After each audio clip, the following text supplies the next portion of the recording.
Little storyteller. Noah was a little boy, with bright, curious eyes and hair like sunshine. He loved to explore the world around him. One sunny afternoon, Noah saw a big wooden clock sitting on a shelf in the living room. Tick-tock, tick-tock, it went. Noah wondered, how does it know what time it is? His playful puppy, Patches, with soft brown fur and floppy ears, wagged his tail and nudged Noah's hand. Noah smiled at Patches and gently picked up the old clock from the attic. It wasn't working anymore, so his parents said it was okay to look inside.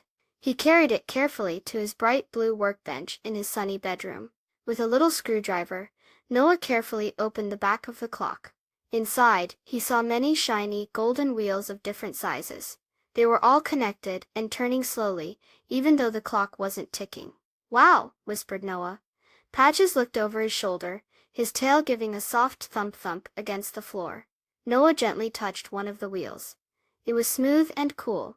He saw how it turned another wheel, and that wheel turned another. It was like a little dance. He learned that these wheels were called gears, and that they worked together to make the hands of the clock move. Even though Noah couldn't make the old clock tick again, he learned something amazing. He learned that even things that look complicated are made of simple parts working together. Just like the gears in the clock, friends working together can do wonderful things. Noah smiled, feeling happy and smart.